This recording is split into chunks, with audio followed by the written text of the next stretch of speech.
My dear friends, I am Ojha sir. Today I am going to teach you about tenses. What is tenses? सबसे पहले हम समझेंगे कि tense क्या होते हैं और टेंस को हम किस तरह से समझते हैं और इनका प्रयोग और इनका हम एग्जाम्पल्स के स्वरूप में समझते हैं। इन सब सारी चीज़ों को मैं आज स्टार्ट करने जा रहा हूँ।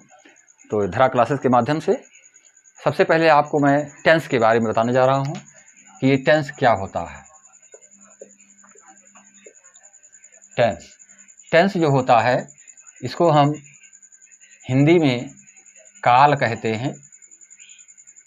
काल ये इंडिकेट करता है टाइम को या पीरियड। टाइम या पीरियड को इंडिकेट करता है। टेंस जो है हमें काल से चीज बताता है। ये जो टेंस होते हैं ये 3 टाइप्स होते हैं। इसमें जो है प्रेजेंट, और इसको हम वर्तमान काल कहते हैं। वर्तमान के लिए प्रयोग किया जाता है। और पास्ट, इसको हम भूत के लिए प्रयोग करते हैं। और फ्यूचर, इसको हम भविष्य के लिए प्रयोग करते हैं। तो आपने देखा कि जो टेंस है it is divided into 3 parts.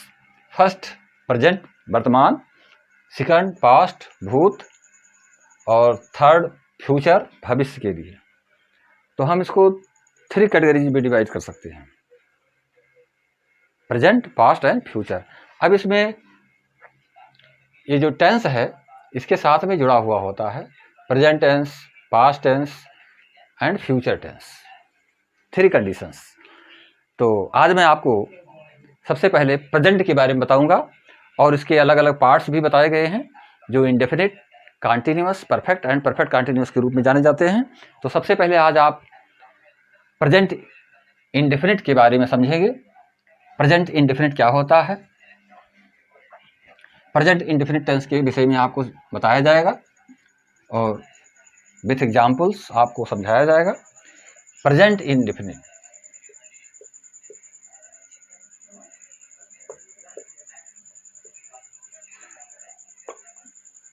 Present indefinite tense.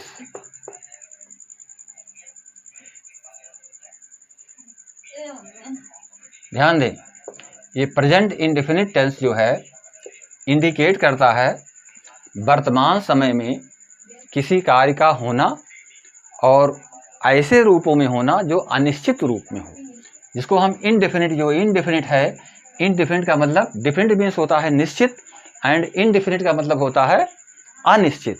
तो ये इन में जो है इन प्लस डेफिनिट, ये 2 वर्ड्स मिलाकर के बनाया गया है। तो अपोजिट हो गया इसका, डेफिनिट का उल्टा क्या हो गया, इन लगा दिया हमने तो इनडेफिनिट हो गया। डेफिनिट का मतलब होता है निश्चित और इनडेफिनिट का मतलब होता है अनिश्चित।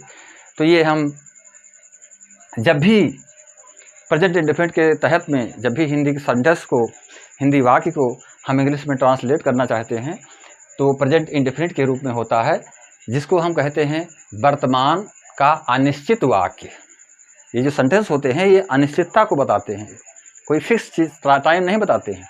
इनकी जो बातें होती हैं, इनका जो कथन होता है, इनके जो मतलब होते हैं वो अनिश्चित बिंदु की ओर इशारा करते हैं। तो इसलिए हम इसको जो है प्रेजेंट इंडेफिनिट के रूप में जानते हैं। अब आप कैसे इसको समझ पाएंगे, किस तरह से इसको अंडरस्टूड कर पाएंगे कि ये जो है प्रेजेंट इंडेफिनिट का ही वाक्य है। तो सबसे पहली चीज़ है आपको इसकी पहचान जानना आवश्यक है। इसकी पहचान के लिए हम, जैसा कि मैंने आपको पूर्व के वीडियोज में बता दिया है, वर्ब्स के विषय में बताया है और सब्जेक्ट के मतलब नाउन्स, प्रोनाउंस के विषय में बता दिया है। तो जो वर्ब्स होती है, जो क्रियाएं होती हैं, जो सब्जेक्ट के द्वारा होती हैं, संपन्न होती हैं, उसमें ये वाक्य जो होता है, सेंटेंस आपका, वाक्य में क्रिया, जो क्रिया होती है वाक्य में, क्रिया के अंत में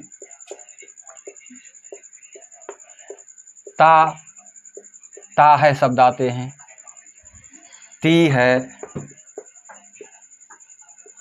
ते हैं, हाँ, तो आप देख रहे हैं कि वाक्य में जो सेंटेंस होता है, क्रिया के अंत में ता है, ती है, ते हैं, ता हूँ, इस तरह के क्रिया के अंत में ये शब्द आते हैं, तो हम ये समझ जाते हैं कि ये प्रेजेंट इंडेफिनिट का सेंटेंस है। अब क्रिया के अंत में आने का तात्पर्य ये हुआ, जैसे मैं बाजार जाता हूँ, अब ता हूँ आ गया अंत में, तो ये प्रेजेंट इंडेफिनिट का सेंटेंस है। तुम पुस्तक पढ़ते हो, तो ते हो का प्रयोग हो गया। वह घर जाता है, तो ता है का प्रयोग हो गया। सीता पत्र लिखती है, तो ती है का प्रयोग कर दिया यहाँ पर। वे जाते हैं, मैं खाता हूँ। तो इस तरह से जो भी वर्ब है, उन वर्ब्स के लास्ट में जो है हम देखते हैं हिंदी सेंटेंस में, हिंदी वाक्य में, कि ता है, ती है, ते हैं, ता हूँ शब्द प्रायः आते हैं। तो हम ये समझ जाते हैं कि वाक्य जो है प्रेजेंट इंडेफिनिट टेंस का है। अब आप इसको समझें किस रूप से ये अनिश्चित रूप में व्यक्त होता है, प्रेजेंट इंडेफिनिट के रूप में कैसे जाना जाता है। तो आप इसको ये देखें, जैसे मान लीजिए हमने यहाँ पर लिखा कि मैं घर जाता हूँ, मैं घर जाता हूँ, ये सेंटेंस है। तो इस सेंटेंस से ये मॉडिफाई हो रहा है, क्लियर हो रहा है, स्पष्ट हो रहा है कि मेरे घर के लिए जाना, अर्थात मैं घर जाता हूँ, बट ये निश्चित नहीं है कि मैं प्रेजेंट टाइम में इसी वक्त ही घर जा रहा हूँ। हमारे वर्तमान को जो है अनिश्चित रूप से व्यक्त करता है। जैसे कह दिया जाए कि मैं कॉलेज में पढ़ता हूँ। ध्यान दें, तो इस सेंटेंस से क्लियर होता है कि किसी ने बताया कि मैं कॉलेज में पढ़ता हूँ, but it is not clear that this time he is reading in the college. ये इंडिकेट करता है कि मैं कॉलेज में पढ़ता हूँ। ये हैबिचुअलिटी बात बताता है, आपको एक आदत से संबंधित सेंटेंस ये बता रहा है, जो कि अनिश्चित रूप से अपनी बात को प्रकट कर रखता है। मान लीजिए कोई आदमी सड़क पर जा रहा है और हम उससे कहते हैं आप क्या करते हैं, वो आदमी कहे कि मैं कॉलेज में पढ़ाता हूँ, वो लड़का कहे कि मैं कॉलेज में पढ़ता हूँ, तो क्या वो सड़क कॉलेज हो गई? नहीं, हैबिचुअल सेंटेंस बन रहा है। यहाँ पर उस बात को बताई जा रही है, पर जो है वो अनिश्चित रूप से बताई जा रही है, तो हम उसको प्रेजेंट इंडेफिनिट टेंस के तहत जानेंगे, समझेंगे। हमारे समझाने का मतलब है, बताने का मतलब यही है कि आप सेंटेंस को समझें, अंडरस्टूड करें कि सेंटेंस में किसके लिए किस टेंस के बारे में बताया गया है, किस टेंस की फॉर्म यहाँ पर यूज हो रही है। तो सबसे पहले हमको ये जानना है कि जो वर्ब होती है, हमारी जो क्रिया होती है, जो एक्टिविटी सब्जेक्ट के द्वारा की जाती है, उसके लास्ट में ता है, ती है, ते हैं, ता हूँ शब्द आएंगे। बे दोस्तों, सेंटेंस को समझना आवश्यक है। जब तक आप समझ नहीं पाएंगे तब उसको ट्रांसलेट नहीं कर पाएंगे। इसलिए आपको सेंटेंस की पहचान जानना बहुत ही आवश्यक है। और हमारे जो इंग्लिश मीडियम के फ्रेंड्स हैं, उनको भी ये जानना है कि हम इंग्लिश सेंटेंस को किस प्रकार से समझ पाएंगे कि ये प्रेजेंट इंडेफिनिट में है। तो हम इस प्रकार से समझ पाएंगे, जो मेन वर्ब होती है, उस मेन वर्ब्स में यस या ईएस प्लस कर दिया जाता है, जोड़ दिया जाता है। जैसे कि यस या ईएस भी जोड़ने के नियम बताए गए हैं। किसी वर्ब के अंत में ओ आता है तो हम यस जोड़ते हैं, किसी वर्ब के अंत में ई आता है तो केवल हम यस जोड़ते हैं। और ऐसी भी वर्बें हैं जिसके लास्ट में कोई कॉन्सोनेंट ही आता है, तो हम वहाँ पर केवल यस का ही प्रयोग करते हैं। जैसे कि प्ले है, तो प्ले में वाई आपका क्या है, कॉन्सोनेंट है, तो हम वहाँ पर यस जोड़ेंगे। राइट है, राइट में अंत में ई वावेल आया हुआ है, तो हम वहाँ पर यस जोड़ेंगे। और गो जिस तरह से जाने के लिए प्रयोग किया जाता है, तो उसके साथ हम ई एस का प्रयोग करते हैं। तो ये चीज़ें भी हमको ध्यान में रखनी है। तो आप ये देखेंगे कि जैसे ये सेंटेंस जो है यह बताता है कि प्रेजेंट टाइम में कार्य का होना पाया जाता है, but that is not fixed, कोई निश्चित समय इसके लिए नहीं होता है। अब मैं आपको कुछ एग्जाम्पल्स इसके विषय में और कुछ जो है स्ट्रक्चर बताऊंगा कि इस स्ट्रक्चर के तहत आप इसका ट्रांसलेशन कर पाएं। तो आप देखेंगे,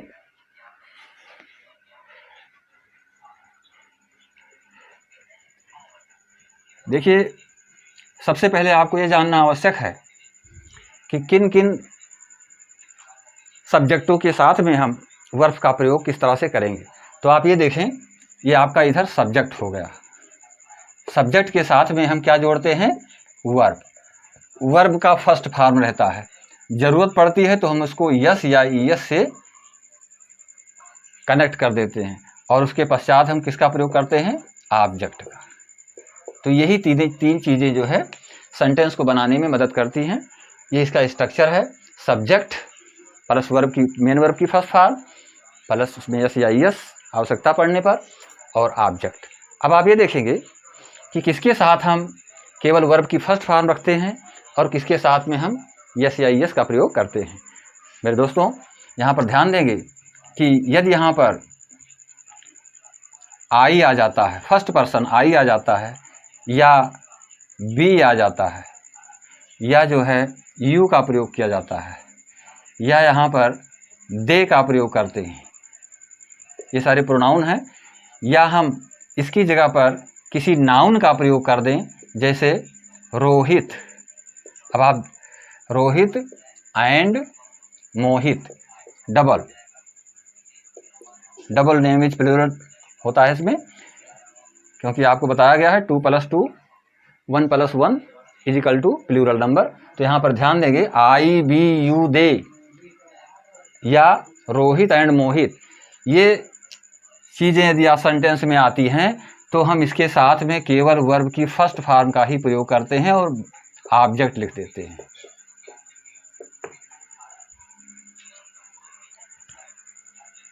अब आप इसका जो है एग्जाम्पल्स भी देख लें, जैसे मैं बाजार जाता हूँ। ध्यान दें, तो इसका ट्रांसलेशन यही होगा कि आई गो टू मार्केट। ध्यान दें, आई गो टू मार्केट, क्योंकि आई फर्स्ट पर्सन है, सिंगुलर नंबर है, इसके साथ केवल मेन वर्ब का ही प्रयोग किया जाएगा। इसी प्रकार आप देखें, हम बाजार जाते हैं।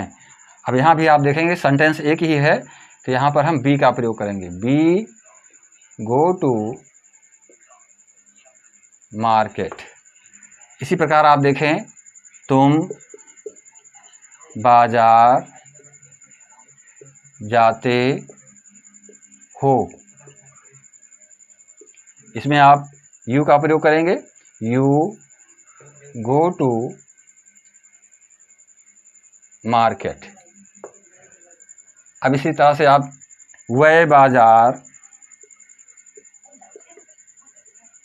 जाते हैं, तो यहाँ पर हम दे का प्रयोग करेंगे, दे गो टू मार्केट।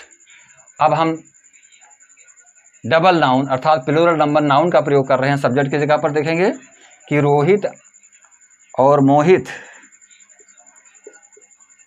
रोहित और मोहित बाजार जाते हैं। ये प्लूरल नंबर नाउन हो गया, तो हम यहाँ पर रोहित एंड मोहित लिखेंगे, Rohit and Mohit go to market. अब आप देखें, ये जो है जो सेंटेंस हमने दिए हैं यहाँ पर, इसमें आप देख रहे हैं कि वर्ब की मेन वर्ब की फर्स्ट फॉर्म का ही प्रयोग किया गया है, इसमें किसी प्रकार से यस या ईएस का प्रयोग नहीं हुआ है। सब में आप देख रहे हैं कि गो ही का प्रयोग किया गया है। सेंटेंस एक ही तरह का है। मैंने आपको समझाने के लिए इस तरह से लिखा है। इसमें आई बी यू दे सबके साथ जो है देख रहे हैं कि गो ही का प्रयोग किया गया है। तो ये सारे सेंटेंस जो है इनडेफिनिट सेंटेंस हैं और एक हैबिचुअल एग्जाम्पल्स के रूप में हैं, जो आदतगत रूप में यहाँ पर लिखे जा रहे हैं। अब आप देखेंगे कि इनका जब हम निगेटिव्स बनाएंगे, इंट्रोगेटिव बनाएंगे, तो इनके साथ हमको किसका प्रयोग करना है? इनके साथ हमको सबों के साथ किसका प्रयोग करना है? डू नॉट का प्रयोग कर देना है। ये डू नॉट का यूज हम सबके साथ कर सकते हैं। इस डू नॉट का प्रयोग हम आई के बाद, बी के बाद, यू के बाद, दे के बाद और रोहित एंड मोहित के बाद करते हैं। मैं बाजार नहीं जाता हूँ, I do not go to market, I don't go to market, इस तरह से कहेंगे। हम बाजार नहीं जाते हैं, we don't go to market. इसी तरह से तुम बाजार नहीं जाते हो, you don't go to market. इसी तरह वे बाजार नहीं जाते हैं, they don't go to market. Rohit और मोहित बाजार नहीं जाते हैं, Rohit and Mohit don't go to market. तो इसका निगेटिव में हम बना रहे हैं, सेंटेंस को निगेटिव कर रहे हैं, तो निगेटिव करने के साथ हमको किसका प्रयोग करना है, डू नॉट का। तो आपको ये समझ लेना चाहिए कि जो फर्स्ट स्ट्रक्चर आपका ये है ए वाला, इस ए स्ट्रक्चर के साथ में I be you they and plural number noun के साथ में पॉजिटिव में हम मेन वर्ब का ही प्रयोग करेंगे फर्स्ट फॉर्म का, और जब हम निगेटिव सेंटेंस बनाएंगे तो उसमें डू नॉट का प्रयोग करेंगे।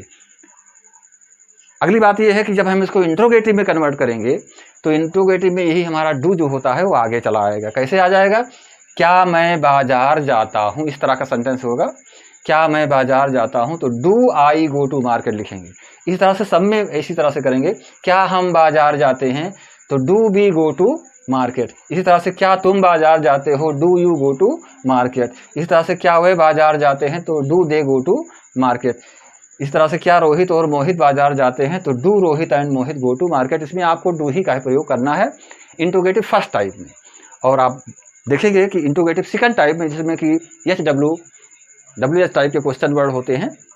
जैसे कि यहाँ पर सेंटेंस हो कि मैं बाजार क्यों जाता हूँ। अब क्यों की इंग्लिश होती है व्हाई, तो सबसे पहले हम किसका प्रयोग करेंगे, यहाँ पर ध्यान देंगे कि सबसे पहले क्वेश्चन वर्ड का प्रयोग किया जाता है और उसके तुरंत बाद जो है डू का प्रयोग करेंगे और उसके तुरंत बाद जो है सब्जेक्ट लिखा जाएगा और सब्जेक्ट लिखने के पश्चात जो है हम वर्ब की फर्स्ट फॉर्म का प्रयोग करेंगे और लास्ट में ऑब्जेक्ट का प्रयोग करेंगे।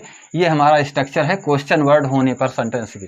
तो ध्यान देंगे कि मैं बाजार क्यों जाता हूँ तो why do I go to market, इस तरह से इसको लिखेंगे।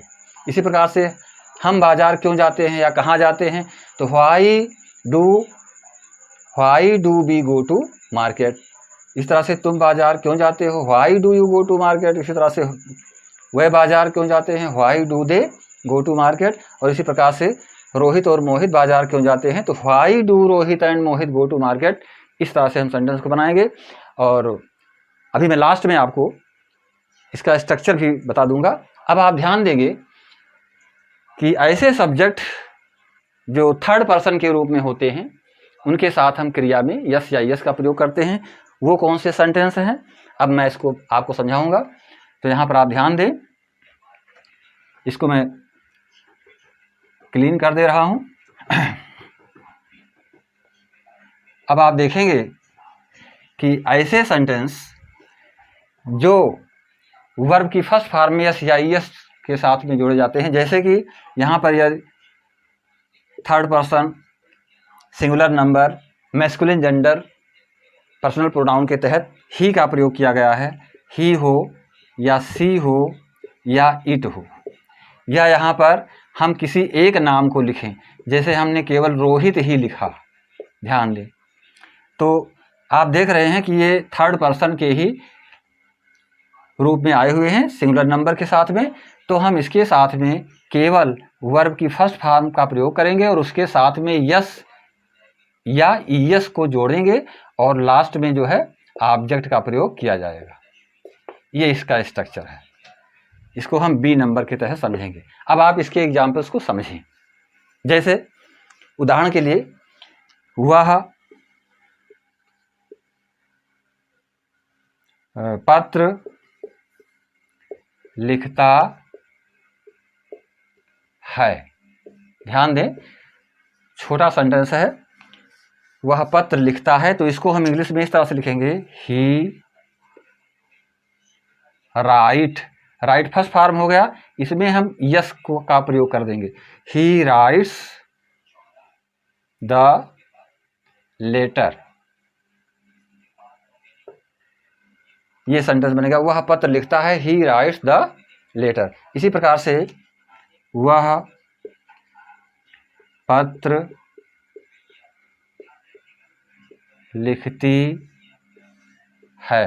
ध्यान दें, तो ये मैस्कुलिन फेमिनिन जेंडर है, थर्ड पर्सन का प्रोनाउन है और सिंगुलर नंबर में है, तो सी यहाँ पर भी हम राइट्स का ही प्रयोग करेंगे, राइट्स द लेटर। इस तरह से। फिर हम इट का भी प्रयोग करेंगे, यह के लिए प्रयोग किया जाता है, तो इसके साथ भी यह,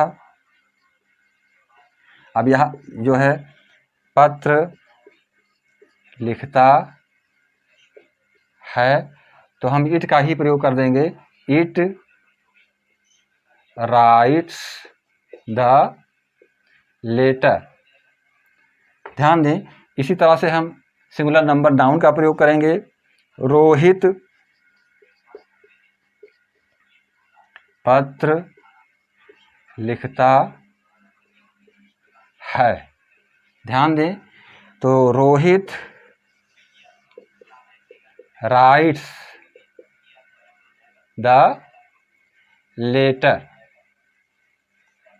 अब आप देख रहे हैं कि यहाँ पर चूंकि ये थर्ड पर्सन के सिंगुलर नंबर के रूप में सब्जेक्ट के स्थान पर नाउन और प्रोनाउन का प्रयोग हम किए हैं, तो इसके साथ हम वर्ब की, मेन वर्ब की जो है साथ में यस का प्रयोग कर दिए हैं, यस जोड़ दिए हैं, क्योंकि राइट के अंत में वावेल ई आया है, तो इसलिए हम यहाँ पर यस का प्रयोग किए हैं। अगर इसको सेंटेंस को बदल दिया जाए कि वह बाजार जाता है, तो ही गोज लिखा जाएगा, गो में ई एस जुड़ेगा, क्योंकि गो के लास्ट में ओ वावेल आता है, तो हम यस का प्रयोग करेंगे। तो आपको ये समझना है कि कहाँ पर हम यस या यस का प्रयोग करते हैं, तो हम प्रयोग करेंगे ही, सी, इट या सिंगुलर नंबर नाउन होने पर। मेरे दोस्तों, चैनल को लाइक और सब्सक्राइब अवश्य करें, अपने मित्रों के बीच में शेयर भी अवश्य करें, जिससे सभी लोग इसको समझ पाएं। अब आप देखेंगे कि इन सेंटेंसों को यदि हम नेगेटिव में परिवर्तित करना चाहें, तो हमें किसका प्रयोग करना है? डज नॉट का। किसका प्रयोग करना है? डज नॉट का। अब the question arises, does not क्यों लिखा जाता है? तो डज का मतलब डू में ई एस जोड़ दिया गया, तो डू में जब ई एस जोड़ दिया गया तो ये बराबर कितने क्या हो गया? डज हो गया। ध्यान दें, तो डज होने के साथ साथ जब ये वर्ब यहाँ पर आप देख रहे हैं कि ऑक्सिलरी वर्ब के रूप में डू आया हुआ है, इसमें हमने ई एस जोड़ दिया, तो मेन वर्ब में हमको यस या यस जोड़ने की जरूरत नहीं पड़ती है। तो आप ध्यान देंगे, वह पत्र नहीं लिखता है, तो यहाँ पर लिखा जाएगा ही डज नॉट। यहाँ पर क्या लिखेंगे? He does not write the letter. तो जब हम डज नॉट का प्रयोग कर देंगे, ध्यान देंगे यहाँ पर, जैसे ही हम डज नॉट का प्रयोग करेंगे, he does not write the letter, तो जब डज नॉट का प्रयोग हम यहाँ पर कर देंगे, तो हमको राइट में यस जोड़ने की आवश्यकता नहीं पड़ेगी, क्योंकि हमने ऑलरेडी डू के साथ में यस का प्रयोग कर दिया है। तो इसी तरह से आपको सारे सेंटेंस बना देने हैं कि वह पत्र नहीं लिखता है, he does not write the letter, वह पत्र नहीं लिखती है, she does not write the letter, यह पत्र नहीं लिखता है, it does not write the letter, Rohit पत्र नहीं लिखता है, Rohit does not write the letter.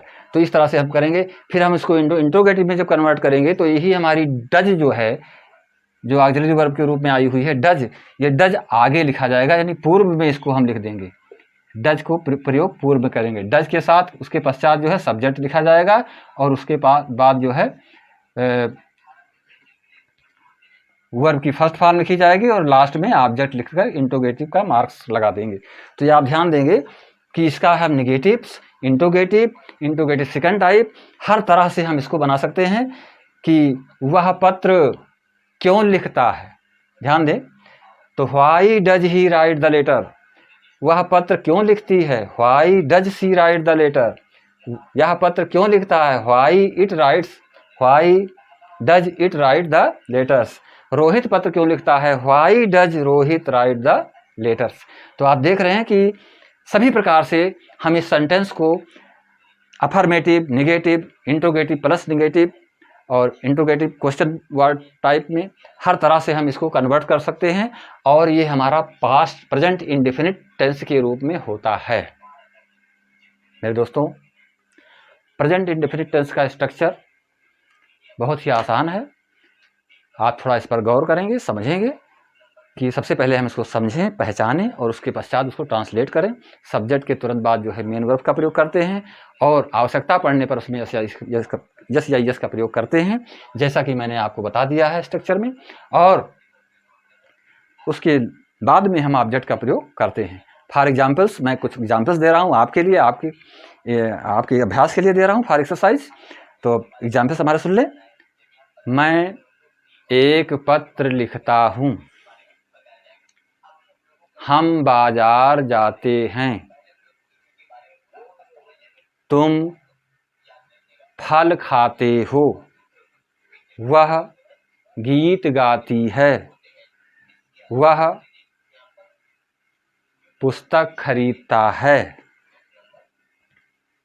Mohan गीत गाता है, मोहन और सोहन तालियां बजाते हैं, वह विद्यालय जाते हैं।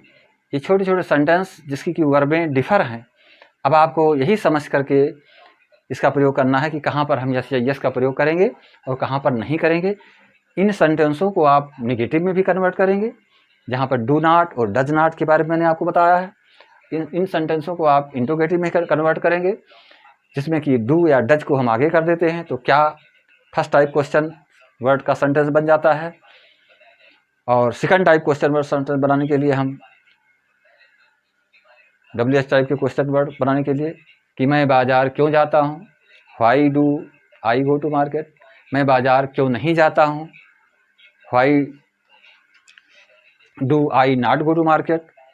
मैं बाजार कभी नहीं जाता हूँ, why do I never go to market. ध्यान देंगे, जब हम नेवर का प्रयोग करेंगे कि मैं बाजार कभी नहीं जाता हूँ, मैं काम कभी नहीं करता हूँ, मैं खाना कभी नहीं खाता हूँ, मैं सड़क पर कभी नहीं चलता हूँ, इस तरह का सेंटेंस आएगा तो उसके लिए नेवर का प्रयोग करेंगे। केवल हम नॉट की जगह पर नेवर का प्रयोग करेंगे और उसमें किसी प्रकार का प्रयोग नहीं होगा। अब आप थोड़ा इसमें डीपली ये समझ लें कि जैसे कहा जाए कि वह बाजार नहीं जाता है, इस प्रकार का सेंटेंस यदि मान लिया आ गया कि वह बाजार कभी नहीं जाता, वह बाजार